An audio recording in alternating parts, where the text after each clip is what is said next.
Le petit chaperon rose, illustration Déborah Meusselin, édition Lire c'est partir. Le petit chaperon rose. Il était une fois une petite fille que l'on appelait Petit chaperon rose. Elle portait un joli chaperon rose, une robe rose avec des cœurs, des chaussettes et des chaussures roses. Elle avait même des rubans roses dans les cheveux. Elle aimait beaucoup le rose. Elle était coquine et coquette, cette petite fille. Elle habitait dans un drôle de village rose. Les maisons étaient roses, les arbres roses, les chambres, les tables et les tapis roses aussi. Même la fontaine était rose. Tous les jours, le petit chaperon rose allait voir sa grand-mère qui était très gourmande. Celle-ci habitait loin du village de l'autre côté de la forêt. Ce jour-là, la maman du petit chaperon rose lui dit « Va chez ta grand-mère, apporte-lui cette galette au beurre, des bonbons, de la barbe à papa et du lait à la fraise. Mais méfie-toi du loup qui habite dans la forêt. Ne parle à personne. » Le petit chaperon rose prit le panier qui était bien lourd et la petite fille suivit le chemin qui traversait la forêt.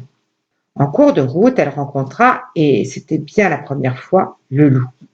Il lui dit « Bonjour, petit chaperon rouge. » « Mais non, répondit la fillette, je ne suis pas le petit chaperon rouge, je suis le petit chaperon rose. Mets tes lunettes. » « Où vas-tu donc, petit chaperon rouge, rose, avec ce gros panier ?»« Je vais chez Mère Grand qui habite de l'autre côté de la forêt. »« Tu devrais prendre ce chemin-là, il y a des fleurs et des champignons roses partout.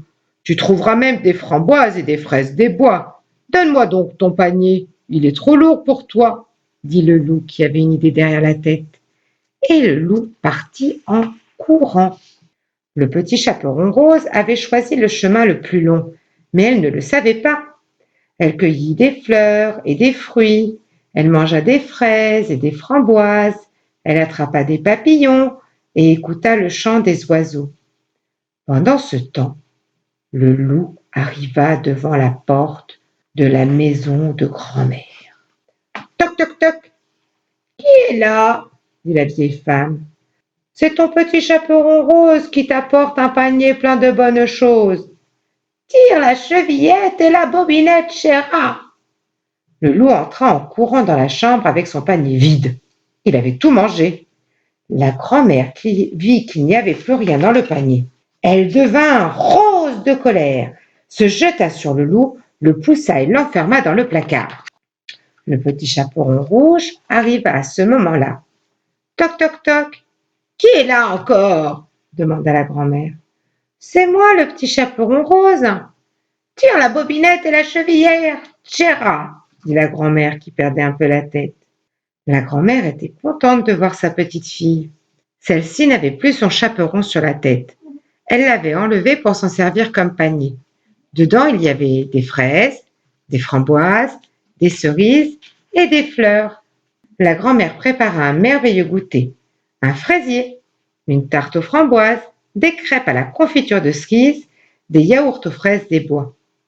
Elle eut pitié du loup enfermé dans le placard. Elle l'invita donc pour le goûter. Le loup trouva tout cela tellement bon qu'il jura de ne plus jamais manger de petit chaperon rouge, rose.